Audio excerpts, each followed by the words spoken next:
Kenapa orang Islam itu tega-teganya menyakiti orang lain?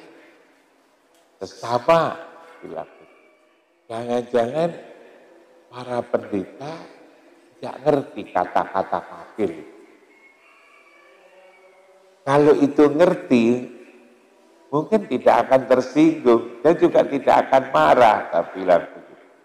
Hendaknya imanmu memimpin nafsumu, bukan kebalik. Yang kita sehari-hari menjadi suka ribut, masyarakat menjadi ribut, mulai dari daerah sampai di pusat pemerintahan itu, nafsunya memimpin imannya. Assalamualaikum warahmatullahi wabarakatuh. Alhamdulillahirabbil alamin, wassalatu wassalamu ala asyrofil anbiya'i wal mursalin Sayyidina wa maulana Muhammadin wa ala alihi wa sahbihi ajma'in. Satu, ibu-ibu, bapak-bapak, jamaah salat subuh yang dirahmati oleh Allah, kita banyak bersyukur kepada Allah anugerahnya kita dalam keadaan sehat walafiat. Sholawat dan salam kita persembahkan kehadapan kita Muhammad Rasulullah Sallallahu Alaihi Wasallam yang telah mengeluarkan umatnya dari kegelapan kepada yang terang benderang, minatul umat ila nur, dari keadaan yang gelap kepada keadaan penuh cahaya petunjuk hidayah, sebagaimana yang kita rasakan selama ini. Ibu dan bapak-bapak sekalian, pada pagi hari ini saya masih ingin ngajak bapak sekalian untuk melihat diri kita masing-masing. Ya, diri saya, dari panjenengan semua, itu perlu kita memahami diri kita. Dalam diri kita ini, ya berkali-kali beberapa hari yang lalu kita pahami ada jasmani kita, ada yang ruhani. Dalam diri kita ini ada namanya hawa nafsu yang selalu ngajak pada kita pada satu perbuatan yang merugikan kita. Kita ini sudah beragama Islam, sudah beriman kata kita ini. Tapi ternyata di dalam diri kita ini juga ada kekufuran. Di Al-Quran juga dikatakan bahwa huwallazi khalaqakum wa minkum kafirun wa minkum mu'min. Allah telah menjadikan pada dirimu itu adalah potensi atau kekafiran dan juga mukmin. Kafir dan mukmin itu sebetulnya ada pada diri kita ini. Ya, seringkali kalau kita menunjuk mukmin itu kita sendiri, kita ini mukmin, calon masuk surga, sudah selamat, sudah baik. Sementara kalau kita mengatakan kafir itu adalah orang lain. Orang sana itulah kafir. Padahal sebenarnya kekafiran dan mukmin itu ada pada diri kita masing-masing. Saya pernah diajak berdialog dengan para pendeta. Saya itu selalu membangun komunikasi dengan siapa saja agar bisa berdakwah. ngajak kepada kebaikan. Saya tidak mau lalu kemudian kalau orang itu tidak beragama Islam, lalu kemudian saya jauhi. Saya tidak begitu. Saya mengambil posisi apa namanya, menjalin komunikasi itu kepada semua.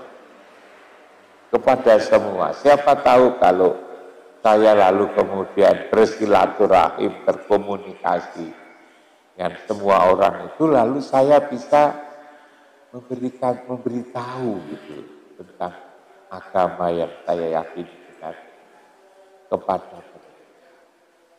Begitu juga para pendeta, saya pernah diajak untuk berdialog secara tidak resmi dengan para pendeta itu tidak kurang dari 30 orang. Mulai dari Aceh, Medan, Palembang, Jakarta, Semarang, Surakarta, Surabaya, Malang di satu tempat. Dialognya itu yang mengatakan bahwa kita akan bertanya. Kami ini ngundang Pak Imam ngajak mau bertanya. Tapi saya bertanya bukan untuk menjatuhkan, untuk merendahkan, untuk menyalahkan.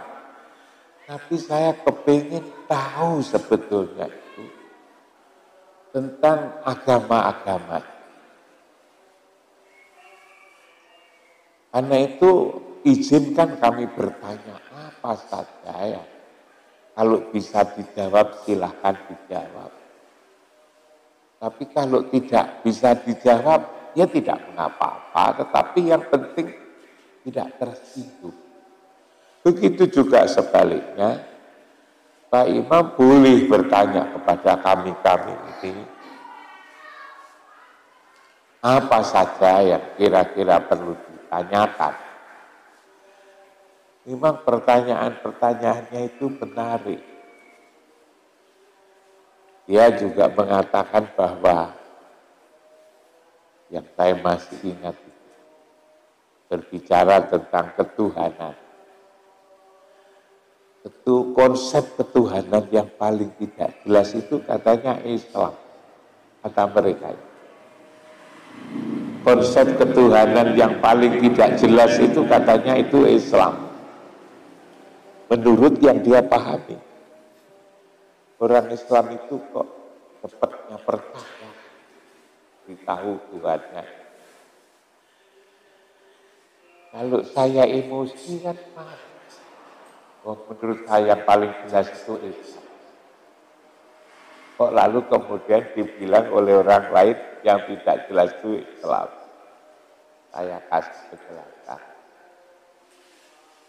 Yang juga saya masih ingat itu adalah tentang kafir dan mukmin ini. Yang mengatakan kenapa orang Islam itu kok begitu gampang menyebut orang non-Islam itu kafir. Padahal kata-kata kafir itu kan jelek katanya. Kalau disebut kafir itu hati kan jadi sakit. Kenapa orang Islam itu tega-teganya menyakiti orang lain? Sesama dilakukan. Barangkali ini bisa dijelaskan. Apa tidak ada ajaran di Islam itu supaya menjaga hati orang lain? Saya waktu itu, saya jawab begini. Jangan-jangan para pendeta tidak ngerti kata-kata kafir. Kalau itu ngerti, mungkin tidak akan tersinggung dan juga tidak akan marah, saya bilang begitu. Tapi kalau tidak ngerti ya memang dikatakan bahwa kafir itu adalah jelek. Maka siapa orang yang mau dibilang itu jelek? Saya mengatakan begini, bahwa kafir itu adalah bahasa Arab. yang kalau dibahasakan Indonesia itu menjadi ingkar. Ingkar itulah bahasa Arabnya kafir atau tertutup. Nah, ingkar kepada apa? Ya ingkar kepada macam-macam. Misalnya kita ini selain dinasihati orang tua, lalu tidak menjalankan. Namanya kan ingkar. Mengingkari nasihat orang tua. Kita kan bisa ingkar terhadap peraturan, mulai dari peraturan RT, RW, desa, kecamatan, termasuk juga peraturan pemerintah yang lebih besar, undang-undang.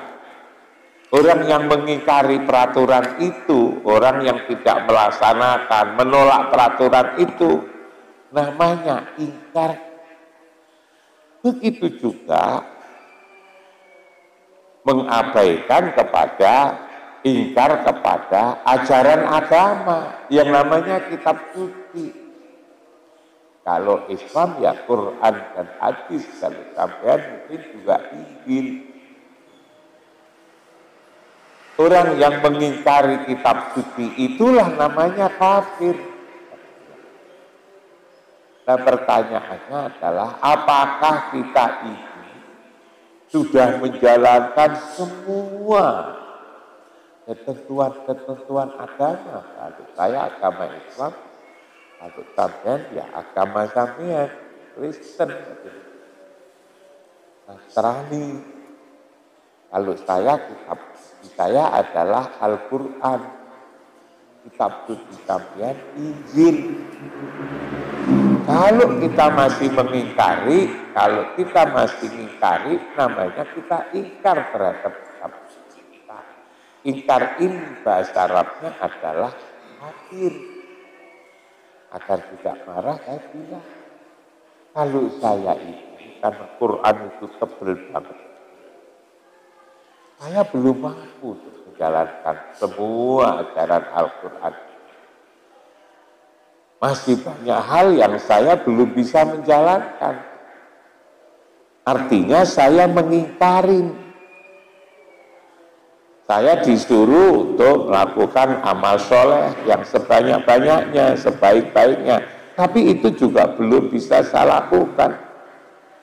Kepada teman, kepada tetangga, kepada kawan-kawan, kepada istri, kepada anak. Macam-macam itu belum banyak, belum. Saya masih ada, hati saya dengki, saya masih iri, saya masih ria, agar saya dibilang terlalu bertakwa, terlalu baik. Masih ada di dalam hati, masih ada. Masih belum sesuai dengan ajaran kitab suci saya. Namanya saya kan ingkar. Kalau ingkar itu kita terjemahkan kan kafir. Karena itu kalau saya misalnya disebut sebagai masih mengingkari ajaran saya, sebagian ajaran, saya katakan iya. Berarti saya masih kafir terhadap ajaran yang seharusnya saya ikuti. Sampean kan juga begitu. Apa sampean sudah melaksanakan semua ajaran agama sampean? Ya belum. Nah kalau belum, namanya juga ingkar. Ingkar itu namanya kafir. Karena itu kita ini nggak usah marah-marah. Mau sesama kafir, kita kan sesama kafir. Kok lalu kemudian marah-marah?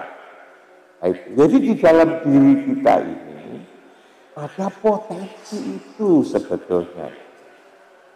Ada potensi kafir, ada potensi mukmin yang ada di dalam diri kita ini. Cobalah kita, tak usah. Kita rasakan aja lah dalam kehidupan sehari-hari di rumah ini. Seharusnya misalnya kita selalu dekat dengan Allah, banyak berzikir, ternyata juga tidak. Baca Quran, peduli, ternyata juga tidak. Kita kadang-kadang masih begitu enak nyakiti hati orang lain. Orang lain itu tidak salah, kita salah-salahkan. Padahal itu tidak boleh. Kita masih iri tatkala ada orang lain mendapatkan nikmat, kita tidak. Berarti kita ini kafir, tapi lagi. Baru lalu kemudian iya, kalau pengertiannya itu kami tidak apa-apa, dia bilang. Kalau pengertiannya itu, lah kalau tidak itu ya apa? Tapi ya memang ya itu pengertian kita ini di dalam dada. Karena itulah maka seperti yang saya katakan kemarin, hendaknya kita ini mengalahkan hawa nafsu yang ada pada diri kita masing-masing itu. Dan itu memang berat, itu memang berat sekali. Dan itu memang diperintah, ada aduwika nafsuka allati baina jambaika. Hendaknya engkau mengalahkan musuh yang ada pada dirimu sendiri. Kita ini sesungguhnya disuruh untuk memperbaiki apa yang ada di dalam dada kita masing-masing. Tapi apakah hawa nafsu itu lalu kemudian harus dimatikan? Kita mesti berhasil menghilangkan hawa, enggak akan mungkin. Karena sepanjang kita itu hidup, kita ini masih hidup, masih bergerak, tubuh kita ini masih terdiri atas empat unsur yang saya katakan kemarin, angin, air, tanah, api, nafsu raihan, air, angin, rahmani, air, jasmani, itu tanah, idofi itu adalah api, masih tidak suka kelintasan, tidak suka direndahkan, tidak suka kekurangan, dan tidak mau kalah. Tidak mau kalah itu ada pada diri kita. Sepanjang kita ini masih hidup, maka kekuatan itu masih ada. Lalu gimana konsep agama kita ini? Bukan lalu dihilangkan, itu tidak mungkin dihilangkan, karena ini melekat pada diri kita. Lalu diapakan? Hendaknya imanmu bisa memimpin nafsumu. Memimpin. Hendaknya imanmu memimpin nafsumu. Bukan kebalik. Yang kita sehari-hari menjadi suka ribut, masyarakat menjadi ribut, mulai dari daerah sampai di pusat pemerintahan itu, nafsunya memimpin imannya. Kalau Islam yang hendaki imannya, suara hati nuraninya ini, yang saya katakan kemarin bahwa di dalam diri kita ini ada bisikan-bisikan kata hati yang selalu baik itu hendaknya memimpin hawa nafsu. Di dalam diri itu ada potensi itu, jangankan kita. Wong namanya kemarin dulu pernah saya jelaskan, saya contohkan sederhana. Binatang, kucing aja. Kucing itu tahu kok mana yang baik, mana yang tidak baik. Kalau di rumah itu ibu suka kasih makan kucing di pojokan itu. Kucing itu tahu kalau yang di pojokan itu adalah bagian dia, makanan dia, disediakan untuk dia. Disediakan untuk dia, kucing ini. Kalau dia tahu bahwa makanan ini adalah miliknya, maka waktunya makan dia juga makan di situ. Ketika ada orang, ketika dia makan, ada orang yang diam saja, tetap saja makan, enak. Tapi kucing ini, ketika setelah makan lalu lihat kanan kiri tidak ada orang, lalu kemudian mungkin mencium di atas meja ada gerai atau apa gitu, lalu naik meja, lalu makan gerai di atas meja itu. Tatkala kemudian ada orang, dia kucing itu langsung lari, kucing lari. Kenapa? ternyata kucing itu tahu mana haknya, mana bukan haknya. Dan kalau itu bukan haknya, maka kucing itu langsung pergi, lari, karena ini mengambil yang bukan hak. Itu kucing. Apalagi kita ini tahu mana ini yang boleh, mana itu yang tidak boleh, itu tahu. Oh kalau kita pergi, Pak Nur, kita pergi Pak. Lalu kemudian sudah jalan kira-kira setengah kilo atau 1 kilo. Hati kita itu lalu kemudian apa ya?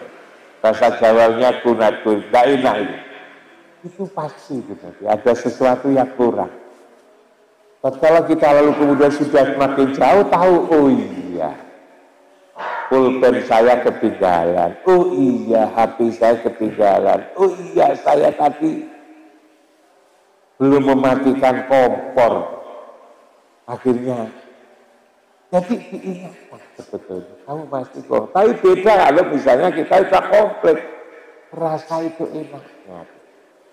Jadi ini yang contoh yang konkret. Karena itu sebetulnya kita itu dikendalikan oleh nurani kita ini, tetapi seringkali kita itu mendustakan.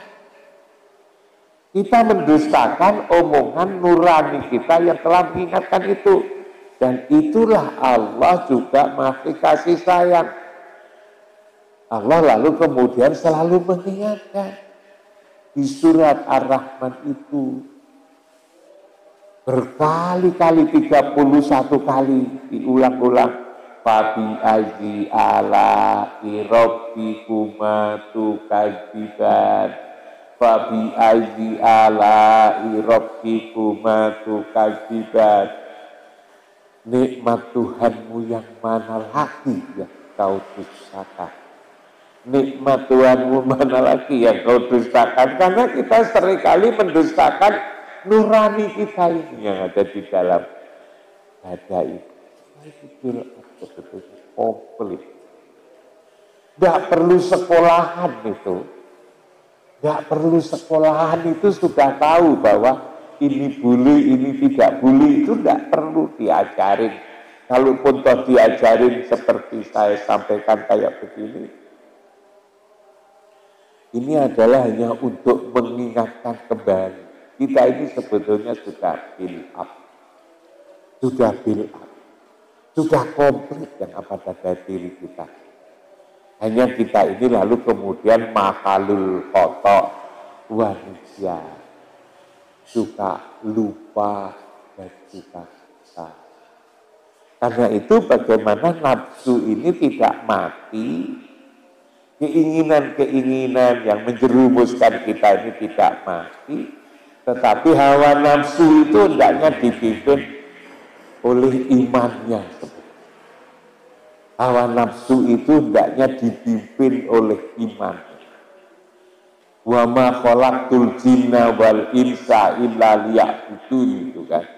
Tidak engkau jadikan jin dan manusia kecuali untuk beribadah. Itu kalau kita bisa tangkap pesan itu yang dalam, berkata yang dalam, maka hendaknya imanmu itu memimpin hawa nafsumu.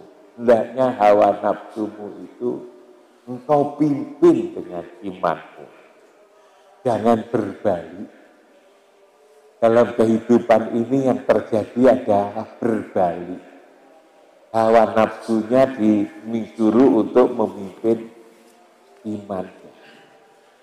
Kita lakukan puasa, kita lakukan zikir, kita lakukan sholat berjamaah seperti ini sesungguhnya bagaimana memperkukuh keimanan kita ini agar keimanan kita ini bisa dikendalikan nafsu. Dalam dada ada 2 kekuatan. Di antara 2 kekuatan itu menurut agama kita yang kita tangkap, kita pahami, hendaknya kita jadikan iman itu sebagai pemimpin, sebagai kekuatan untuk menuntun kehidupan kita ini jangan sampai kita.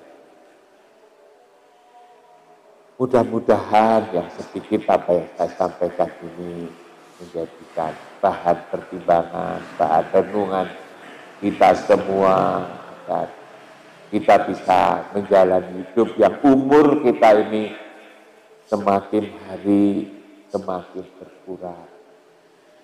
Puasa ini yang rasanya belum lama, tapi ternyata sudah mulai Selasa, Rabu, Kamis, Jumat, Sabtu ini Ahad. Sudah 6 hari. Kalau 30 hari sudah hampir seperempat, padahal seperti belum terasa. Begitu juga tentu umur kita ini yang sudah ditentukan. Karena itu tentukan waktunya yang kita tidak tahu, bisa cepat, bisa lambat, maka hendaknya iman kita itu selalu di depan memimpin hawa nafsu. Jangan terlalu. Saya kira itu Ibu dan Bapak sekalian, kurang lebihnya mohon maaf. Assalamualaikum warahmatullahi wabarakatuh.